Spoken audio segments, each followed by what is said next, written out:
Indonesia, gantunglah cita-citamu setinggi langit. Di sini pidato beliau menunjukkan bahwa beliau adalah seorang pembangun bangsa, artinya nation builder, yang bahkan beliau itu bisa memberikan kekuatan gaib yang menyatukan bangsa Indonesia dari Sabang sampai Merauke. Nah, pertanyaan saya di sini, apakah pandangan Ibu tentang Indonesia sekarang ini, apakah sudah sama dengan visi yang disampaikan Bung Karno dalam pidatonya di tahun 63? Dan sebagai kami ini generasi muda yang ingin sekali mengisi kemerdekaan bangsa, kami sangat meminta, memohon pesan-pesan kepada kami yang sedang mengikuti sekolah pemikiran bangsa, agar kami dapat betul-betul berkiprah mengisi kemerdekaan Indonesia sesuai dengan pidato Bung Karno di UI tahun 63. Demikian, Pak.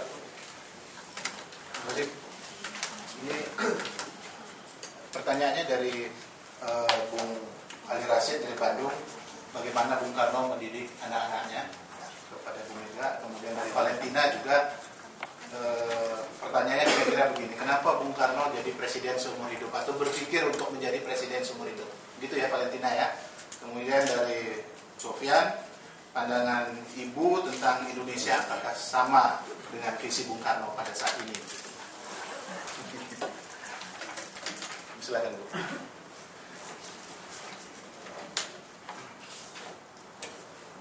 Adik Ali Rasid, bagaimana beliau mendidik kami? Yang pasti ya, menurut saya seperti apa yang dituangkan dalam Trisakti. Jadi memang kami ini diajari sejarah, kami diajari untuk berpengetahuan. Jadi kami selalu kalau makan, karena beliau tentunya sibuk, maka cara bertemunya adalah waktu makan. Bisa makan pagi, makan siang, atau makan malam. Dan pasti ada saja yang ditanyakan untuk mentes pengetahuan kita, karena beliau itu selalu meminta kita untuk melihat. Kalau dulu kan adanya ensiklopedia ya, jadi itu hal-hal seperti itu yang membuat kami akhirnya memang menyenangi atau terus mencoba menggali pengetahuan secara otodidak. Sebagai contoh, saya ini kan terkena atau korban 65, karena mungkin tidak percaya, tapi memang itulah faktanya. Kami pada waktu itu tidak dibolehkan untuk kuliah. Kami tidak bisa kuliah karena begitu kuatnya arus tekanan pada waktu itu. Jadi ya pada waktu itu saja sudah berpikir. Nah, seperti saya bilang di buku ini ada seperti apa yang namanya bangsa sendiri menghabisi bangsa sendiri. Bayangkan ayah saya berontaknya pada waktu itu mengatakan pada ayah saya, lucu ya, Bapak itu kan padahal secara politik sangat dibenci oleh Belanda, tapi sebagai mahasiswa itu tetap diizinkan untuk bisa berkuliah. Nah, kakak saya, karena aktivis pada waktu itu, kami masuk di Gerakan Mahasiswa Nasional Indonesia. Pada waktu itu, yang seperti tadi saya katakan, maka praktis tidak diizinkan untuk kuliah lagi. Jadi kalau oleh siapa? Oleh siapa? Ya tentunya oleh tekanan-tekanan pada waktu rezim Orde Baru. Nah, kalau banyak kan yang terus mengatakan bahwa dalam juga ketika saya sangat ingat, makanya betapa sulitnya untuk jadi presiden perempuan. Pada waktu itu kan saya sangat tahu ada kampanye hitam mengatakan bagaimana akan dipimpin seorang perempuan yang bodoh, orang sekolah aja nggak sampai selesai, kuliahnya drop out gitu kan. Ya saya pikir ya biar saja, karena yang penting memang ketika saya sudah tidak bisa kuliah, ayah saya mengatakan pengetahuan itu dapat dicari di mana saja sepanjang kamu berkeinginan. Jadi ya memang berarti saya belajar secara otodidak. Apalagi sekarang adik-adik tentunya kan mesti lebih bersemangat, bergairah untuk mencari begitu banyak pengetahuan yang menurut saya sekarang sumber-sumbernya itu sangat luar biasa. Selain banyak juga kualitasnya. Jadi seperti itulah Bung Karno mendidik anak-anaknya. Tentu adik juga ingin bertanya, kami bersaudara 8 orang, 1 sudah meninggal, sehingga sekarang masih tinggal 7. Kok yang bisa jadi itu kan menjadi presiden, terus kok yang perempuan Ibu Mega begitu. Karena menurut saya ya orang tua kami itu sangat, nah itu dalam demokrasi sangat demokratis, tidak pernah membedakan anak laki anak perempuan. Ibu saya orang Bengkulu dari kalangan Sumatera yang biasanya secara budaya dan adat biasanya kan lebih mengangkat anak laki itu, anak patriarkat. Mungkin hanya Sumbar yang matriarkat. Itu kan tidak seperti itu, karena ibu saya juga seorang yang sangat progresif dari kalangan Muhammadiyah. Jadi kalau ada yang tanya, ibu sebenarnya NU apa Muhammadiyah sih? Lebarannya kapan Bu? Lebarannya kapan? Makanya terus saya agak banci juga. Ya mau dibilang NU, ya iya bapak saya keluarganya dari NU. Ya karena Jawa Timur kan NU, ayah saya kan dari sana. Tapi ibu saya kan dari Bengkulu, jadi Muhammadiyah. Jadi kakek saya itu pendiri.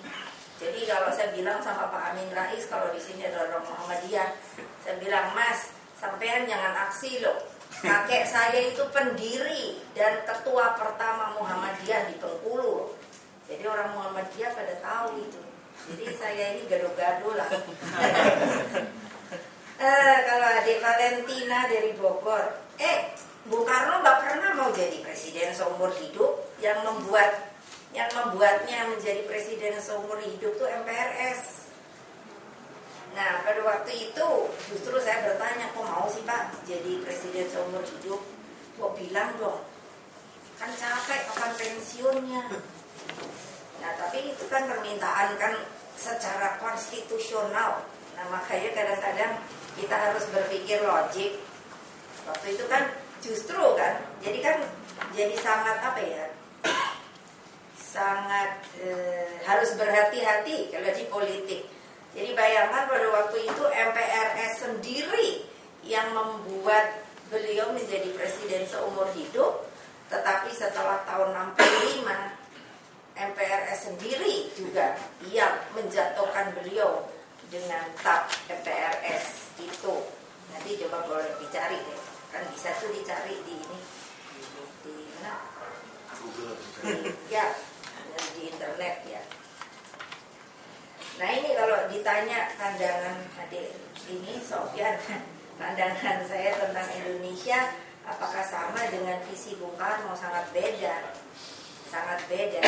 Karena seperti tadi yang saya katakan, kalau itu diuraikan masalah berdaulat di bidang politik itu saja deh. Kalau mau diskusi itu satu itu dulu kita ambil saja. Apa kita ini berdaulat di bidang politik?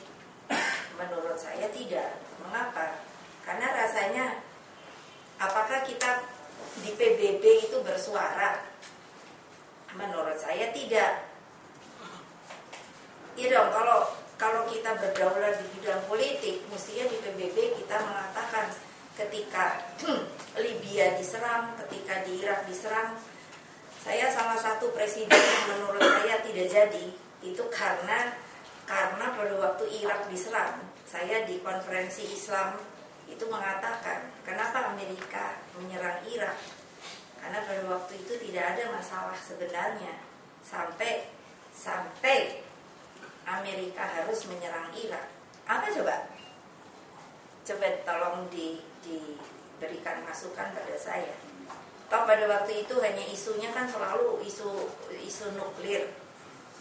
Nah, mana sampai hari ini terbukti apa enggak? Iraknya udah entah kemana. Nah itu saja. Jadi saya lihat visinya ini Indonesia tidak seperti apa yang dicita-citakan oleh beliau. Apalagi kalau kita berbicara berdiri di atas kaki sendiri, lalu berkepribadian di bidang budaya. Salah satu kelemahan dari sebuah bangsa yaitu ketika budayanya itu diobrak-abrik. Saya bukan orang yang anti budaya barat.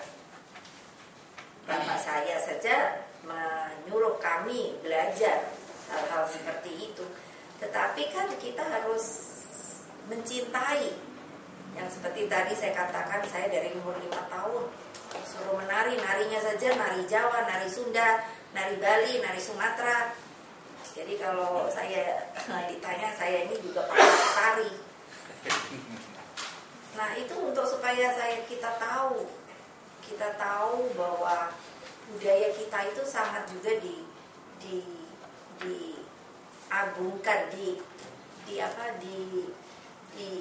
bukan diagungkan, orang asing itu melihatnya juga lebih dari menghargai saja. Karena sekarang itu adik-adik supaya tahu, gamelan itu sekarang penabuhnya lebih banyak orang asing daripada orang sendiri. Bayangkan, saya khawatir suatu saat mungkin di seperempat abad ini bisa-bisa gamelan, kalau mau dengar gamelan itu kita mesti pergi ke luar, tidak lagi ada di sini. Perangkat gamelan itu sekarang dicari oleh orang asing dan dibeli. Berapa universitas yang sudah membeli gamelan-gamelan yang bagus-bagus yang milik kita, dan itu sepertinya tidak ada orang yang protes ataupun apa. Jadi suatu saat kalau kita mau tahu budaya bangsa, maka kita harus pergi keluar, karena semuanya diambil oleh mereka. Itu saya kira ya. Boleh. Pak Pusat sama si Aduh, bosa kamu pakai ikut-ikutan. dua orang perempuan yang di belakang, kemudian si Mbak sama Pak Pusat.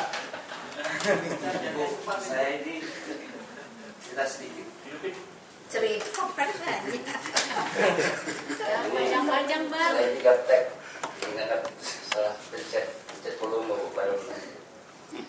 Pertama saya datang ke Jakarta, saya di rumah Mas Guru dengan teman-teman KMM 1 tahun. Saya pertama baca buku di bawah bendera revolusi. Jadi yang saya kagumi pertama itu Bung Karno. Dari awal saya sampai sekarang pidato itu tentang Bung Karno terus tanya Pak. Besok saya tanggal 14 juga mau pidato tentang pikiran Bung Karno.